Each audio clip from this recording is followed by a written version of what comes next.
aujourd'hui, vous l'avez vu dans le titre, du coup je vais vous parler de 10 lectures qui ont marqué ma vie de lectrice. Je vais vous les présenter de manière chronologique, ça me paraît le plus logique. et on attaque tout de suite avec un livre qui n'en est pas vraiment un, parce qu'il se trouve dans cette petite farde, voilà, qui quand j'étais enfant était une grosse farde blanche. Et en fait, du coup cette farde est remplie de toutes petites histoires que l'on raconte aux enfants, qui se présentaient donc comme ceci. Hop là. Voilà. Et vous pouvez voir du coup à la fin de cette petite histoire, du coup il y avait 3 questions auxquelles du coup ma soeur et moi on devait répondre à mon papa qui nous lisait les histoires pour voir si on avait bien compris ou écouté du coup le récit.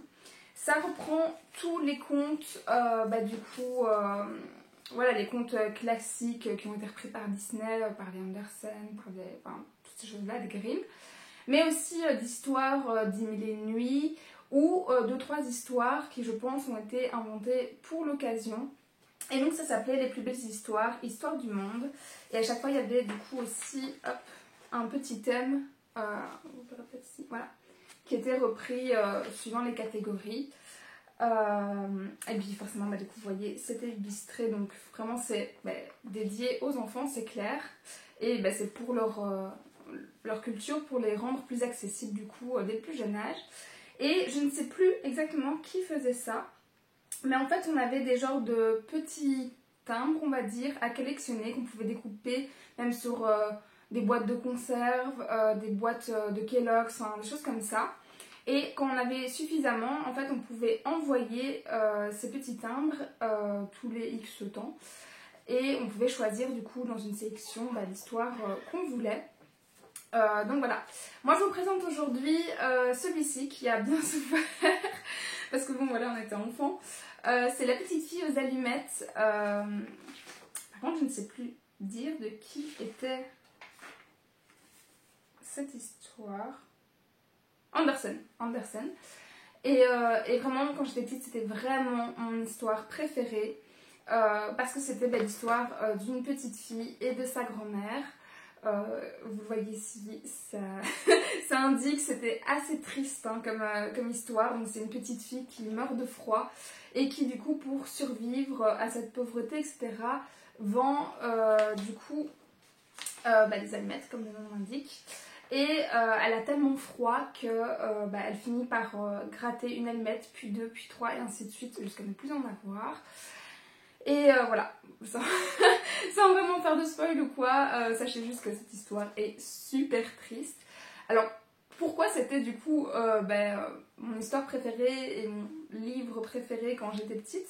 Parce que j'étais très proche de ma mamie et qui vivait avec nous. Et du coup ça me parlait plus que les autres contes. Je pouvais peut-être plus m'identifier dans cette relation qu'elles avaient toutes les deux.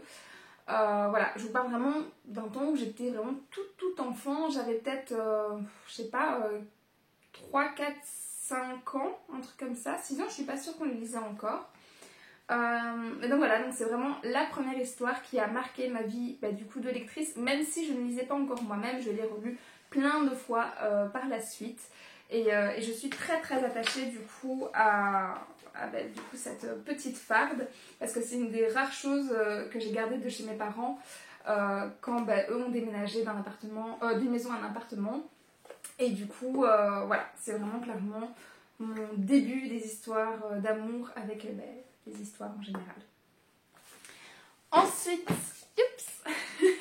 je vous parle du coup de Mon nez, mon chat, l'amour et moi, qui est clairement, vous pouvez le voir, un livre prévu pour les ados.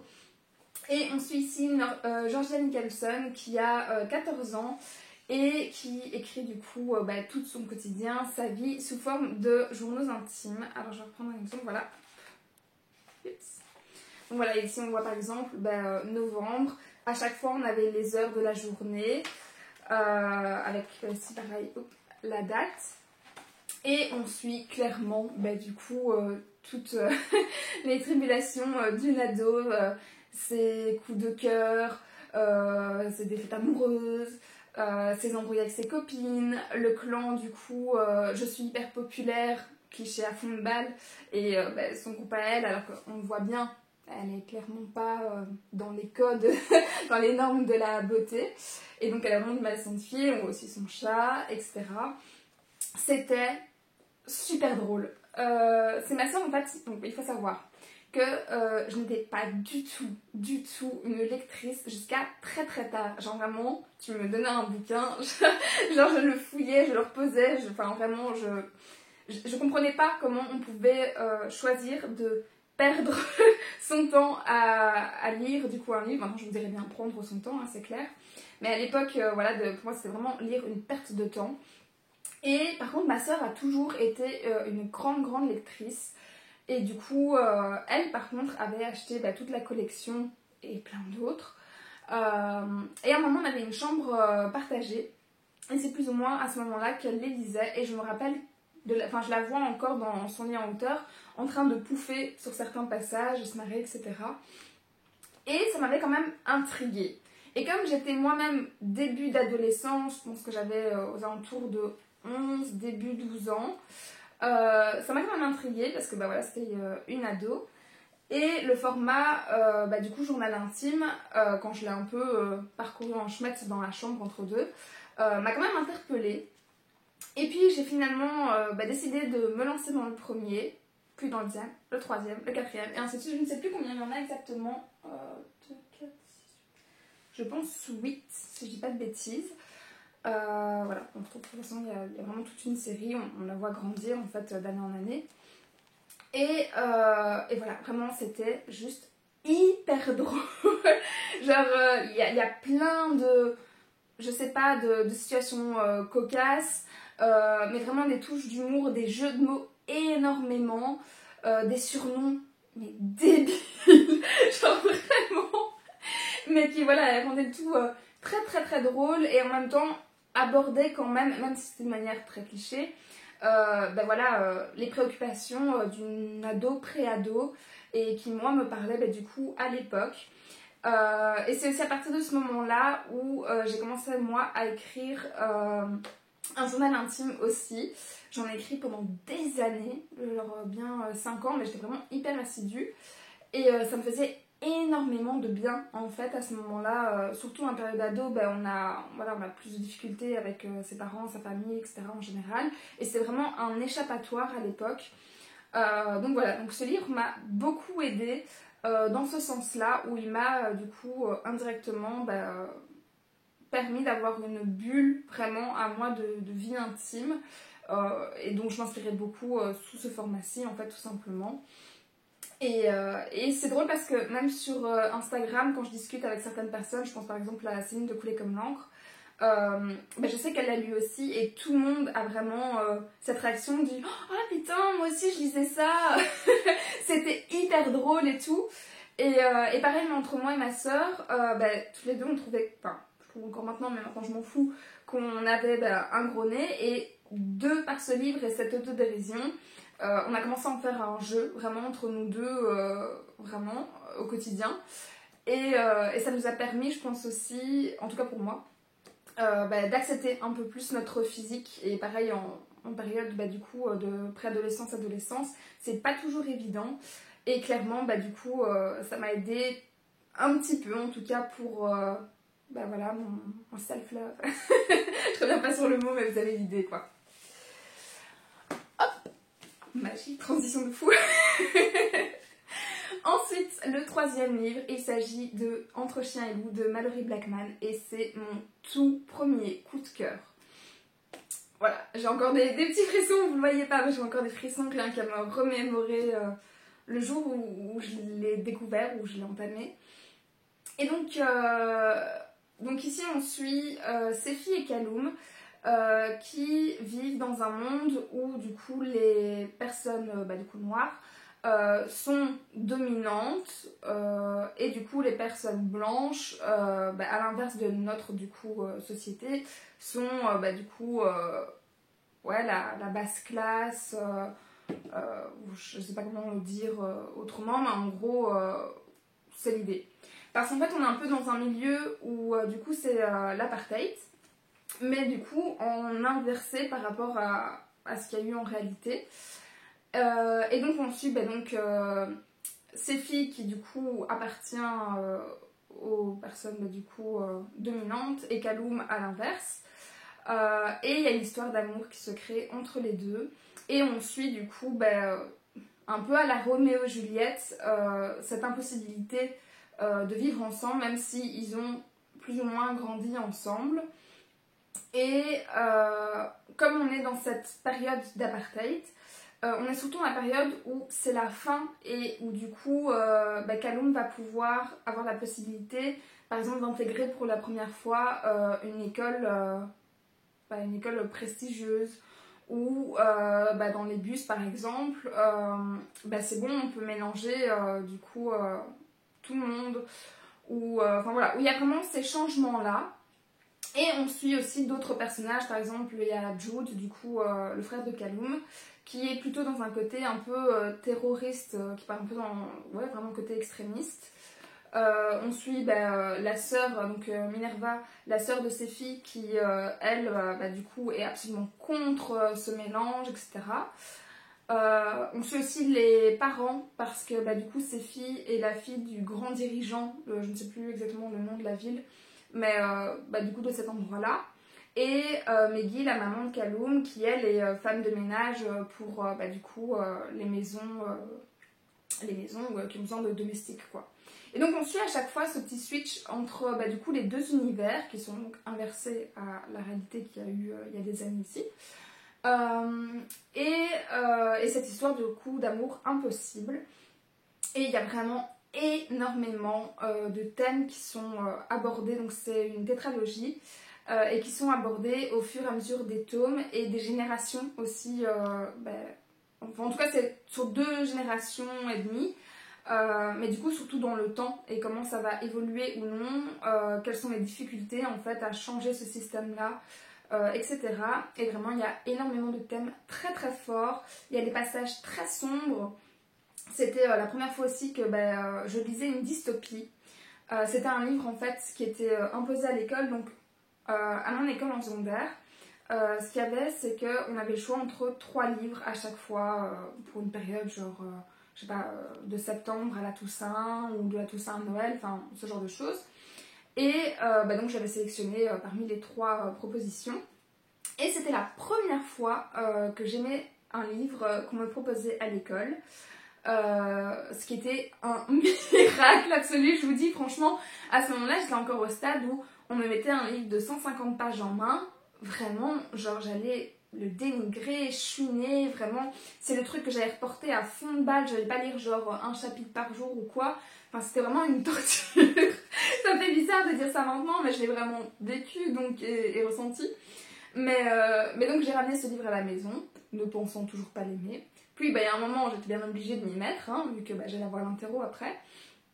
Et je l'ai juste dévoré. Genre je me rappelle vraiment de ce jour où je me suis plongée dedans, ça ne m'était jamais arrivé. Et ouais vraiment, où je l'ai bouffé, il n'y a pas d'autre mot, c'était hyper addictif, j'avais plus à m'arrêter. Et quand je l'ai fini, je suis redescendue, j'étais voir mes parents en me disant... il me faut la suite. Genre vraiment, en plus il y a un, voilà, je vous le dis, il y a un plot twist à la fin, il me fallait la suite, genre vraiment, c'était vital quoi. Et mes parents étaient hyper étonnés, donc ils n'ont pas hésité en mode genre, ok, pour une fois qu'elle a bien quelque chose, go quoi. Et j'ai lu la suite, et j'ai lu les 4, pardon, j'ai lu les 3 d'un coup, et après j'ai dû attendre pour le 4e. Mais pouah ce livre fait toujours partie de mes favoris. Je l'ai relu 2 fois depuis, enfin la série. Et à chaque fois je vibre, et à chaque fois je pleure, et à chaque fois j'espère pour les personnages alors que je connais bien le dénouement. Enfin, vraiment je le vis à fond. Et je ne peux que vous le recommander, c'est ce que je fais non-stop à mon entourage, enfin, surtout sur Instagram depuis que j'ai ouvert aussi ma page. Et je continuerai de vous le recommander à vie parce que vraiment, voilà, ce livre déjà a bien vieilli, ça je tiens à le dire aussi parce que pour dystopie c'est pas toujours le cas. Et vraiment fait passer par un milliard d'émotions et un milliard de thèmes et voilà, je le trouve très important et c'est l'amour. Je sais pas vous dire autrement, mais ouais, clairement il est Il restera top 1 dans mon cœur, je pense, jusqu'à la toute fin, quoi. Hop. Je vous parle ensuite. Je me marre parce que c'est le seul livre dans cette vidéo dont je vous parle et que j'ai détesté. Enfin non, en vrai, le seul livre que j'ai détesté enfin plus que celui-ci, ce sont ceux de Kafka avec la métamorphose et le procès, mais ils sont plus dans la bibliothèque. Genre vraiment, je les ai vraiment détestés et je les ai lus en 5e ou en réto. Mais celui-ci, c'est le seul qui a survécu dans ma bibliothèque des livres que je n'ai pas aimés et que je n'ai pas revendus. Parce que j'espère un jour retrouver la motivation de le relire. Alors, je vais faire le résumé du coup. Je suis en train de me dire que je suis pas sûre que je sais vous faire un résumé en fait parce que je l'ai baqué dans mon esprit. Merde. Mais en gros, donc on suit Bastien qui a 12 ans, il est orphelin, il a un père qui est absent. Parce que bien évidemment, Bastien va partir à l'aventure et tel Sacha de Pokémon, il n'y a pas de souci pour les parents, hein, bon voilà. Et bref, il s'évade donc ici de son quotidien grâce à la lecture. Je relis le résumé en même temps parce que franchement, j'en ai plus la moindre idée. Et donc un matin, il entre dans une prairie, il dérobe un livre ancien avec un pays, du coup vous doutez, qui est donc ce pays que l'on voit en arrière-plan. Et qui est un pays totalement fantastique.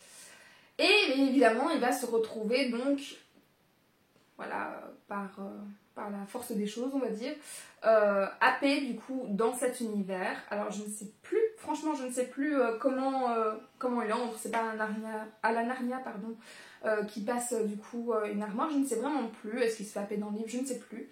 Mais bref, il se retrouve dans cet univers et il a toute une quête. Du coup, c'est une épopée. À suivre pour du coup trouver un remède afin de sauver ce monde-là. Alors, c'est clair que c'est le pire résumé que je vous ai fait, mais parce que vraiment, je ne me rappelle quasiment plus. Alors pourquoi je vous en parle aujourd'hui? C'était aussi un livre imposé par l'école, je pense, en 4e année. En comptant que Entre Chien et Loup, je l'ai lu du coup en 3e. Mais après Entre Chien et Loup, à nouveau, je suis tombée que sur des lectures d'école et du coup j'ai continué à nouveau à avoir que des livres que j'aimais pas trop en fait. Et à ce moment-là, je savais pas encore ce qu'était une dystopie et donc je ne savais pas encore chercher du coup d'autres livres de ce genre-là. Pareil, les autres livres de Malory Blackman n'étaient pas encore traduits et donc bref, très vite, je me suis à nouveau désintéressée des livres. Bref, je continue les livres du coup scolaires qui sont clairement pas dingues. Et puis donc je tombe à nouveau sur non, à partir de la 4e, c'était des livres imposés.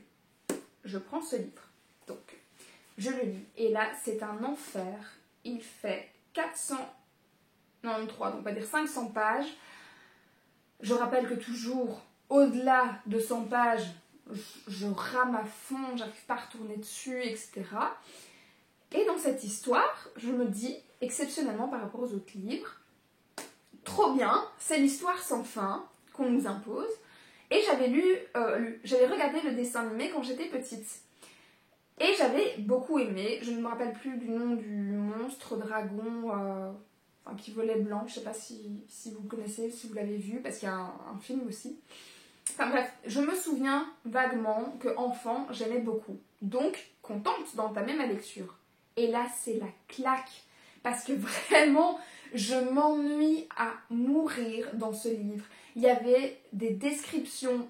Alors, je vous parle de ça il y a pratiquement 15 ans maintenant. Donc je ne sais pas ce que j'en penserai maintenant. Je ne sais pas s'il y avait tant de descriptions que ça. Parce que clairement, c'est pas un Victor Hugo qui décrit Notre-Dame de Paris. Donc franchement, ça devait aller. Mais bref, à ce moment-là, au moment où je le lis, c'est trop long. C'est trop long. C'est 500 pages. Et vraiment, le point dont je me rappelle et que vraiment j'ai détesté, c'est qu'il y avait beaucoup de personnages qui accompagnaient, beaucoup de personnages secondaires qui accompagnaient le héros Bastien pour cette quête, sauf que tous ces personnages, à un moment, quittent le groupe. Et je me rappelle plus de la phrase, du coup, telle quelle, mais il y a certains personnages secondaires dont je m'attachais un peu et que je trouvais clairement nettement plus intéressants que Bastien et qui disparaissent de l'histoire.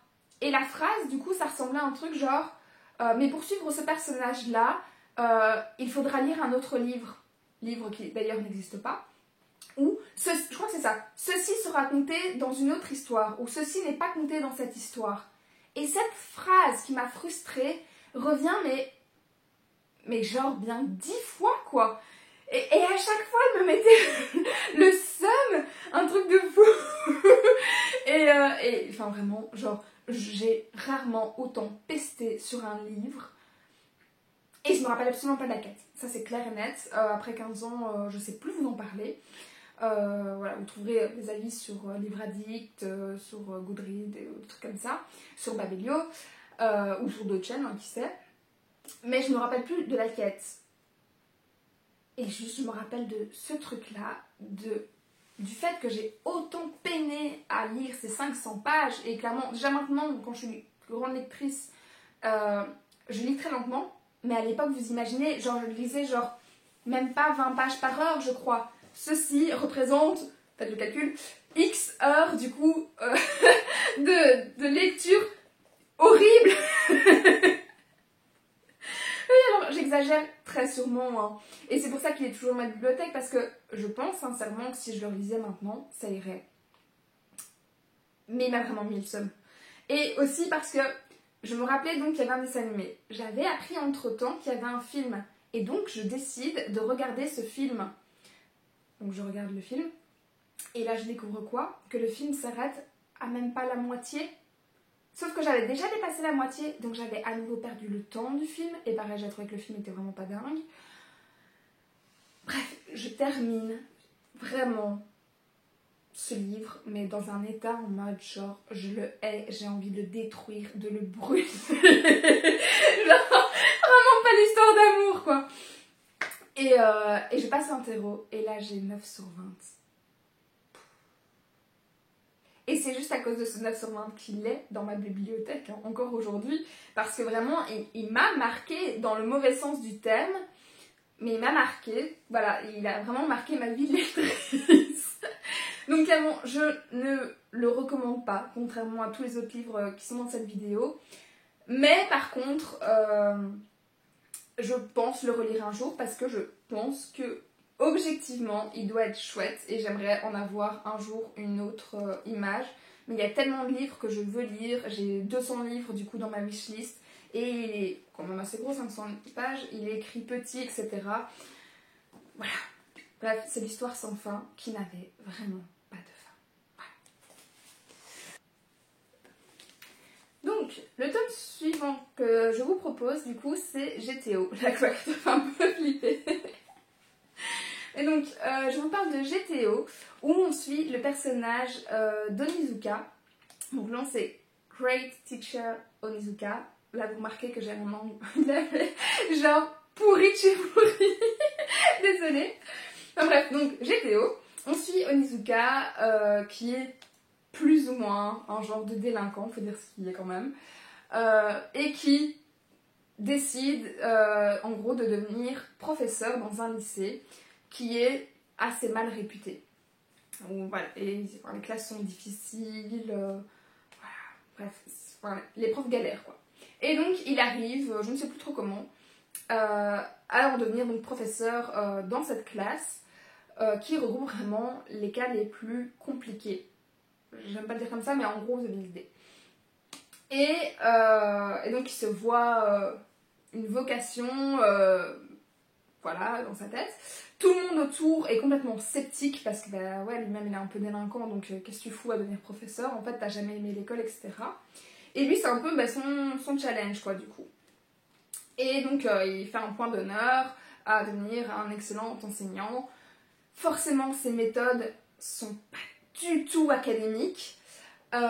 Et donc, ça crée des petites querelles avec ses supérieurs, etc.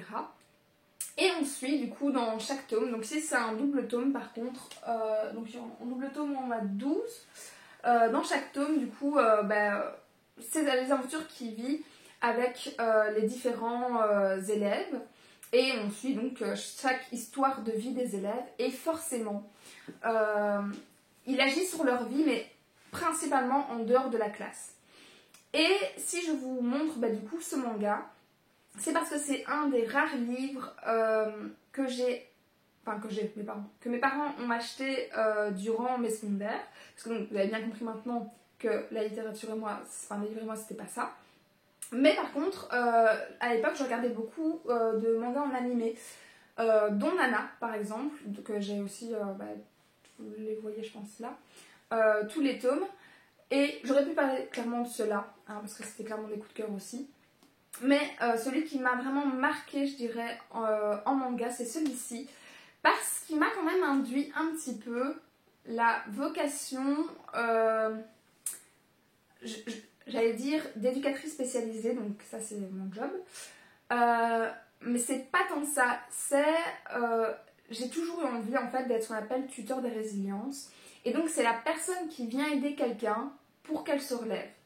C'est ce qui m'était arrivé quand j'étais ado avec un de mes professeurs. Et très vite, du coup, j'ai retrouvé un peu cette idée dans ce manga. Et je me suis dit, c'est ça que je veux faire. Alors, à l'époque, je m'étais dit, je vais du coup, pour faire ça, faire prof de français histoire, j'avais en tête. Et puis, en parlant avec ma meilleure amie, un jour, elle était partie faire éducatrice, donc à partir de la 5e secondaire. Et quand elle a été signée, en gros, pour s'inscrire du coup en supérieur, je l'ai accompagnée. Et sur le trajet en train, elle m'a expliqué un peu en quoi ça consistait, le métier d'éducatrice spécialisée. Et je me suis dit, mais clairement, ce sont les personnes qui aident en première ligne. C'est ça en fait que tu veux faire, Elise. Et sur un coup de tête, je me suis inscrite. J'ai fait mon bachelier, je suis éducatrice spécialisée. Et avec le recul, enfin, en tout cas, cette idée-là était utopique. Mais elle était vraiment utopique parce que je peux pas... Enfin, déjà, c'est une fiction. Et je peux pas, moi, interagir autant dans la vie des gens hors du cadre, que ce soit de l'école, que ce soit du foyer, que ce soit de l'internat, etc. Alors oui, forcément, c'est passé certaines fois avec certains de mes bénéficiaires, surtout en internat. Mais déjà, voilà, on sait que c'est une infime portion et pas genre toute la classe qui réussit. Mais bon, là, j'étais début d'ado, donc j'avais encore un peu genre toute mon utopie. Vous avez l'idée. Mais voilà, clairement, ça a influencé en partie mon choix de devenir éducatrice spécialisée. Et qu'est-ce que j'allais dire? Et oui, et pareil, dès que j'ai une baisse de morale, de motivation dans mon boulot, je les relis. Ça fait partie vraiment des livres, en tout cas des mangas, que j'ai le plus relus depuis leur achat. C'est assez rare, il faut quand même le dire, que je relise mes livres. Je commence à le faire maintenant, genre une saga par an, mais je prenais pas le temps, voilà. Mais par contre, GTO, je me le suis fait et refait parce que vraiment, ça réanime cette flamme en fait en moi. Et le personnage de Mizuka est juste complètement perché, tout ce que vous voulez. Et pareil, de tous les livres que j'ai lus, ça reste aujourd'hui encore un de mes personnages préférés. Donc je vous les recommande parce que c'est vraiment un bon moment de lecture. Ce sont des belles valeurs aussi derrière ces tranches de rire. Et voilà, genre coup de cœur. Ensuite, je vous sors les grands classiques. Je vous sors Divergente. Est-ce que je dois vous faire l'affront de vous raconter un peu les résumés? Pour ceux qui ne connaissent pas, on va quand même le faire. En gros, on suit Triss et 4 qui vivent du coup dans une ville qui est un peu fermée et qui se trouve dans un monde post-apocalyptique où, après toutes les guerres, etc., donc c'est comme ça qu'ils sont arrivés à un endroit fermé, ils ont décidé de faire des castes. Et donc on se retrouve avec, du coup dans la société, 5 factions. Donc on a les audacieux, qui prônent du coup le courage. On a les altruistes, qui prônent l'altruisme, comme le nom l'indique. Les érudits, qui du coup prônent la connaissance, voilà. Les fraternels, qui prônent du coup là je cherche le mot exact, mais en gros la solidarité, je sais plus si c'est le mot exact. Mais en gros, ouais, voilà, vraiment, c'est eux qui produisent beaucoup, même pour tout ce qui est sol, nourriture, etc. La production pour les autres, en tout cas. Et du coup, il me manque... Ah oui, et les sincères, du coup. Et les sincères, à nouveau, prônent la franchise. Et en fait, chacune de ces factions donc, prône une de ces valeurs. Et surtout parce que elles pointent du doigt, du coup, l'opposé. Par exemple, allez, les audacieux, du coup, dénigrent la lâcheté. Pour les altruistes, eux, ça va être l'égoïsme, etc. Et donc, suivant ce qu'ils estiment, ce qui a tué, du coup, la société d'avant, ils vont lutter toute leur vie un peu contre ça en allant vivre dans certaines de ces 5 factions. Et notre héroïne, donc Triss, change de faction. Elle a vécu du coup chez les altruistes et elle s'en va vivre chez les audacieux où elle rencontre 4 et où ils vont lier une petite histoire d'amour. Et forcément, puisqu'il s'agit d'une dystopie, on va voir jusqu'où ce système, cette société va connaître des limites. Forcément, il y a quelque chose qui va faire que ça va basculer. Et voilà, après je n'en dis pas plus. Je vous ai donc sélectionné ce livre incontournable aussi dans la littérature jeunesse, une adulte plutôt, parce que ça a été pareil un de mes plus gros coups de cœur. Alors je les ai lus il n'y a pas longtemps, ici au printemps dernier, et ça m'a plus fait vibrer autant qu'à l'époque, donc ils ont peut-être un peu mal vieilli, mais vraiment à l'époque c'est un des premiers livres sur lesquels j'ai vraiment autant vibré. Je me suis accrochée au personnage, au duo en tout cas, comme ce fut très très très très rare encore aujourd'hui. Clairement, 4 est mon book boyfriend. C'est un des seuls que j'ai à ce jour. Mais vraiment, à l'époque c'était genre l'homme de ma vie. Genre l'homme de mes rêves en tout cas. Donc ça a aussi beaucoup joué dans l'amour de la saga.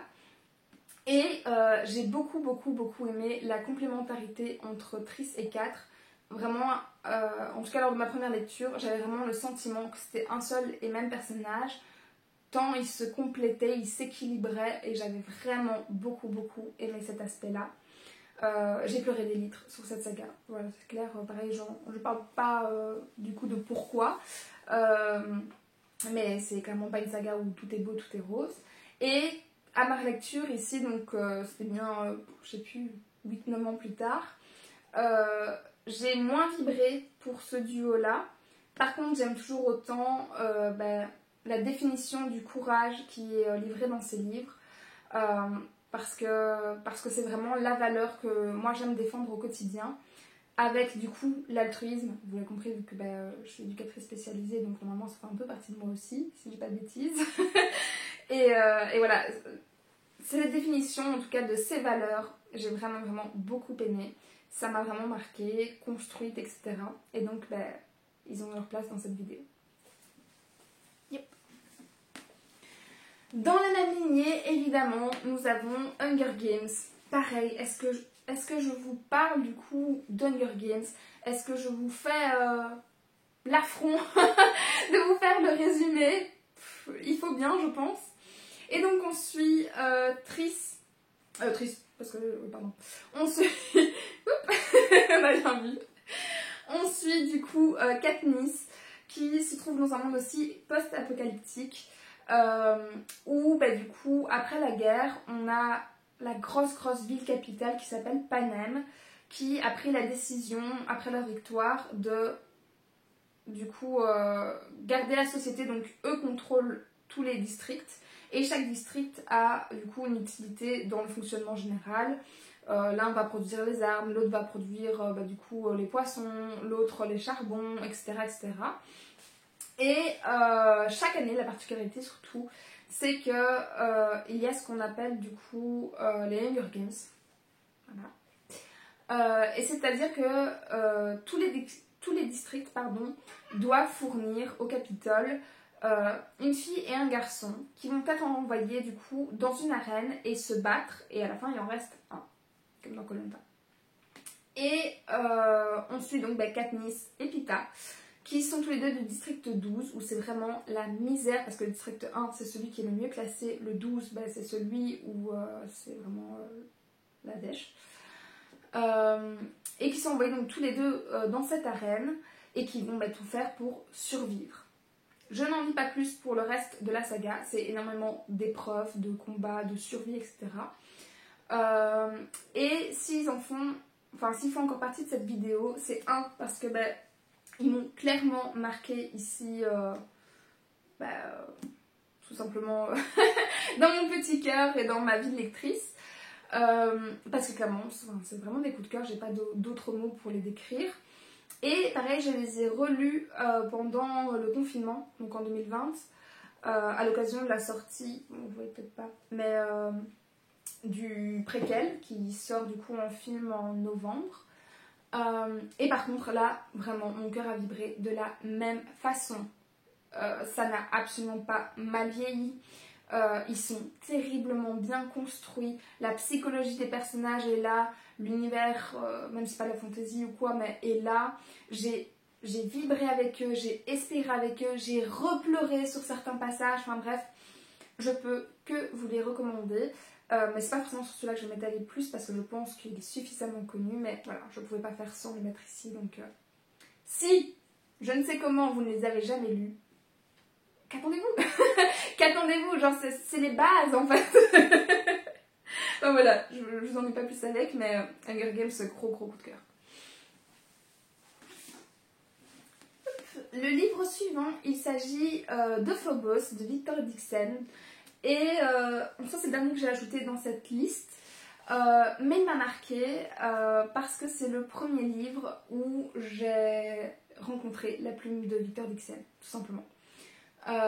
Donc c'est 4 livres plus un préquel, si je dis pas de bêtises. Et on suit Léonore, on suit 6 garçons et 6 filles qui sont envoyés en gros dans un vaisseau spatial pour aller conquérir la planète Mars et surtout créer une civilisation du coup sur Mars. Ça se passe sous forme de speed dating télé-réalité où on les suit du coup dans ce vaisseau. Ils peuvent se voir que X minutes, je crois même 1 minute par jour, en gros en faisant leur sélection, etc. Enfin voilà, c'est vraiment sous la forme d'une télé-réalité. Et évidemment, quand on arrive sur Mars, il se passe des trucs qui ne vont pas très bien, un peu catastrophiques, etc. Et on suit du coup ces péripéties, pourquoi, leur survie, bref, tout ça pendant 4 tomes. Parfois, à certains points de vue sur la Terre aussi, mais c'est plus rare. Et déjà, donc ça a été des livres genre, hyper addictifs. Je pense que si on me dit choisis un livre addictif dans ta bibliothèque, c'est celui-là, c'est clair et net. Et vraiment, c'est un page turner.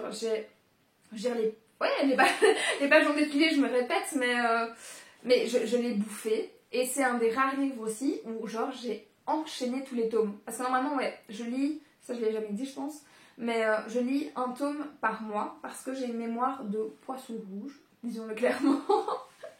donc voilà, en général je commence les sagas quand elles sont déjà terminées. Et normalement je se passe donc un par mois. Ici, je les ai bouffés les 4 l'un à la suite de l'autre en même pas un mois du coup. Alors que, bon, celui-ci il fait déjà plus de 400 pages. Il y en a, ils sont à 500 et peut-être même 600, mais ça je suis pas sûre. Et donc c'était hyper addictif, mais surtout, j'ai découvert Dixon. Si vous ne connaissez pas Dixon, à nouveau, qu'attendez-vous Parce que, ici je suis en train de lire donc, les Vampiria, que j'avais évoqué la fois passée.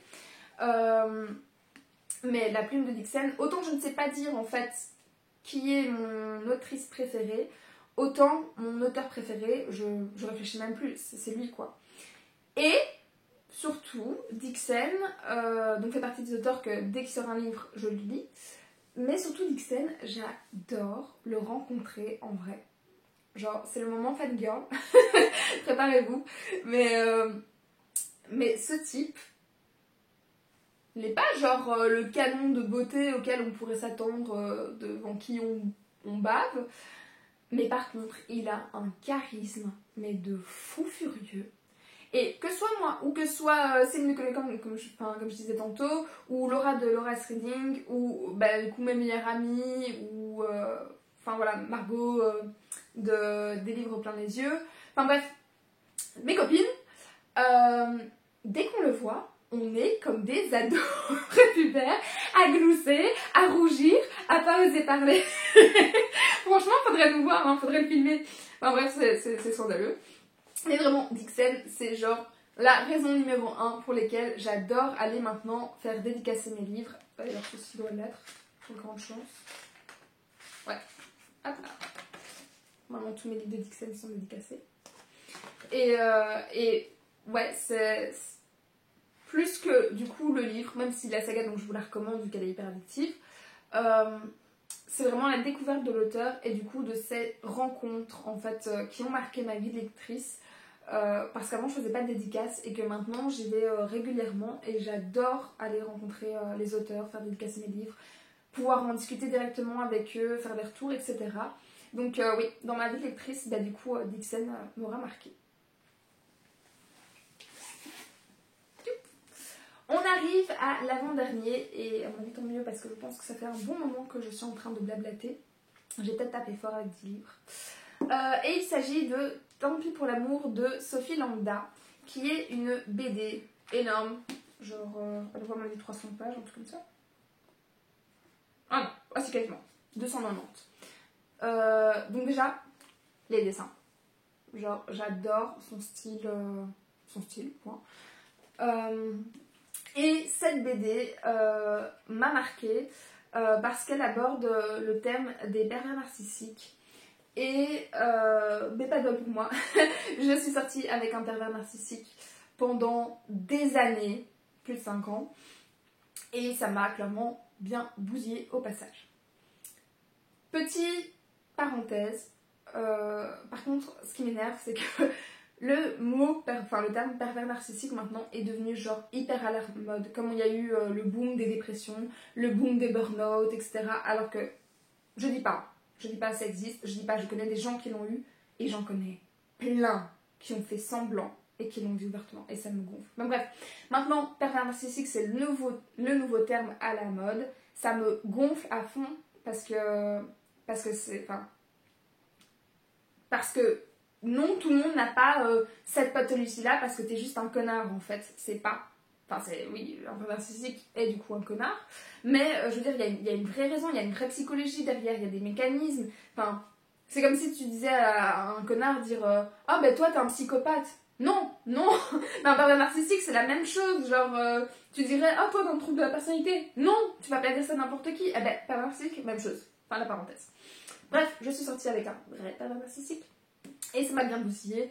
Et Sophie Lambda en a malheureusement aussi fait l'expérience. Et du coup, dans cette BD, elle retrace du coup sa relation, les phases de lune de miel, les phases de destruction, sa destruction progressive et inévitable, de manière très drôle, très légère, très humoristique et en même temps très très pertinente.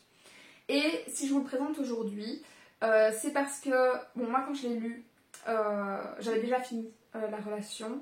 J'avais déjà appris grâce au psychologue ce que c'était. J'étais déjà en reconstruction.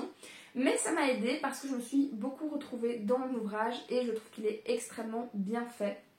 Et je pense qu'il peut aider beaucoup de personnes qui sont dedans et qui ne conscientisent pas encore la relation qu'ils ont, cette emprise que leur partenaire, fille ou garçon du coup, peut avoir.